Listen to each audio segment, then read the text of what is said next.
Hey folks, Mr. Z kinda isn't here. He apparently left for like a month, so I guess since I'm the only one here, I'll be substitute Z for the month. For those of you who don't know, I'm Josh from the channel Josh Sullivan History. And so I guess the video for today is, what if China won the First Sino-Japanese War? This should be fun.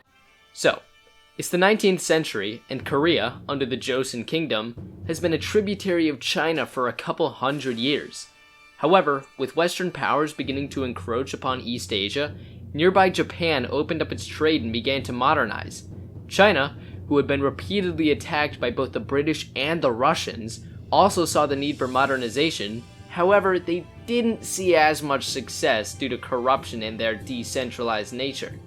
And Korea, who was under the rule of the 12-year-old King Gojong's regent, called the Daewon-gun, mostly isolated itself, earning it the nickname the Hermit Kingdom.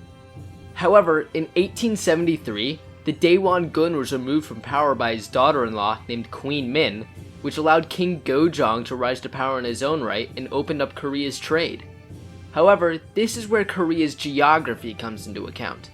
Korea is on a peninsula pointing straight towards the Japanese mainland, and with the weak Korea opening up its trade, Japan became very worried that, if a hostile power gained influence over Korea, it could mean an attack on the Japanese mainland. However, Japan decided to take matters into its own hands, gain influence in Korea, and push for modernization and reform in order to keep this from happening, and maybe do a little trolling in the process.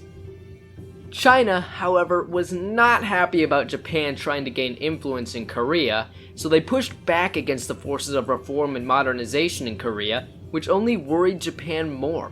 Luckily for China, peasant revolts in Korea would stall the pushes for reform, which allowed them to reassert control. Tensions mounted over the fate of Korea until, in 1894, the Donghak Peasant Rebellion broke out over overtaxation. China sent in troops to quell the rebellions, but Japan, seeing China occupy Korea, decided to follow suit. The Japanese were infuriated at the Chinese actions, and so they managed to trick the Chinese military leadership into thinking they wouldn't attack before attacking the royal palace in Seoul and deposing King Gojong, replacing him with a pro-Japanese ruler instead.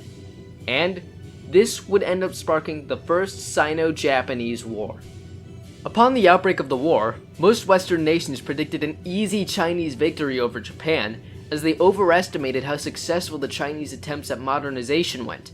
In reality, Japan had taken better to modernization, largely due to its better understanding of what institutional changes needed to be made, and its government not actively impeding said modernization, and managed to defeat the Chinese Beiyang fleet, take control of the seas, and attack the unprepared Chinese to secure an easy victory over China within a matter of months. This defeat to Japan would further destabilize the already unstable Qing dynasty, paving the way for such incidents as the Boxer Rebellion and the ultimate collapse of the Qing dynasty during the Xinhai Rebellion of 1911, which was caused by the dynasty's inability to reform properly and its repeated humiliation against foreign powers. Japan, however, was set up to become a major power, seizing many colonies in Asia and the Pacific, and committing numerous dehydrations along the way. But what if that changed? What if, in an alternate timeline, China managed to achieve greater success in modernization by the time of the war, and was more prepared for the Japanese attack, helping them secure victory?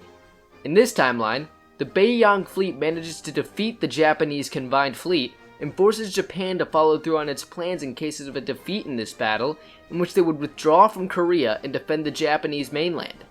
China would manage to secure its hold over Korea and force the Japanese to sue for peace, in which they would likely assert Korea as a part of its sphere of influence and bar the Japanese from trade in the peninsula.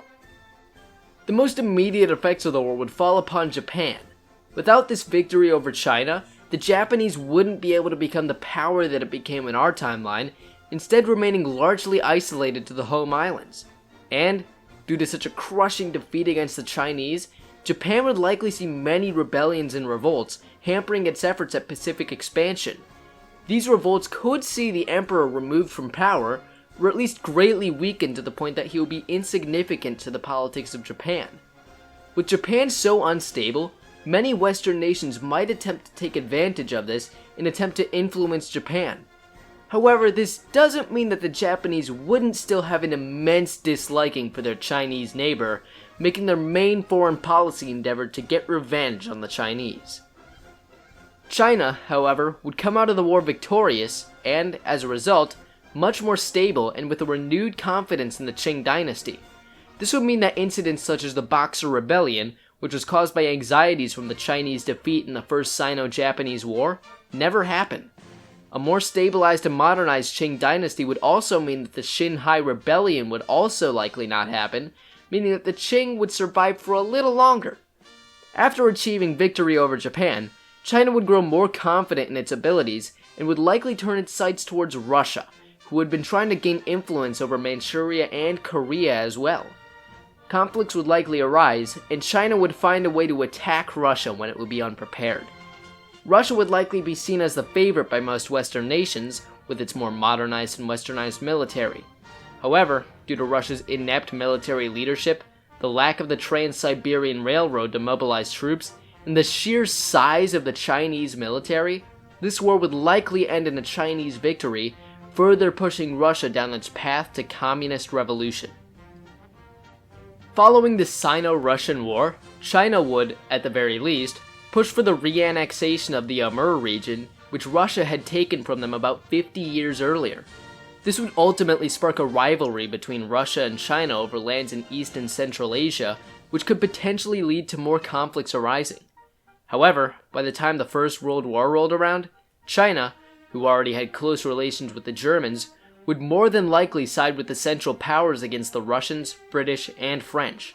Which side would win would truly be up to how well each side strategized and how well they divided their forces along these fronts, but if the war turned out anything like how it did in our timeline, we would likely see an Allied victory as the Allies pushed deep into China from all sides and defeat the Germans in France. After facing defeat in such a devastating war, China would see major consequences. First and foremost, the Qing dynasty would likely collapse, leading to a Republic of China being instated. Wow, we managed to buy ourselves 7 more years. Great going. Lands would be partitioned among the Allies, with Manchuria, Mongolia, and East Turkestan being given to the Russians, Tibet going to the British, parts of South China going to the French, new port cities being given to Britain and France, and Korea being given to the Japanese. Looks like Japan comes out on top either way. China would be reduced to its traditional Han lands, but the Chinese, who had just been seeing themselves rebound so quickly, would not just sit back and watch their country be humiliated once again. And so, China, alongside its close ally, Germany, would see the installation of a new authoritarian regime under Chiang Kai-shek, whose son even served in the German Wehrmacht in our timeline. One of the first actions taken by the new government would be to immediately rebuild their destroyed industry and complete the modernization and westernization of their military. They would assert the Han Chinese as the dominant people of Asia and form a policy to regain their lost territories and reunite themselves with the peoples that they had traditionally ruled over. They would create an idea similar to the German Lebensraum and the Italian Spazio Italiano, which is just Gucci brand Lebensraum, in which they would conquer as much land as possible to allow their race to grow.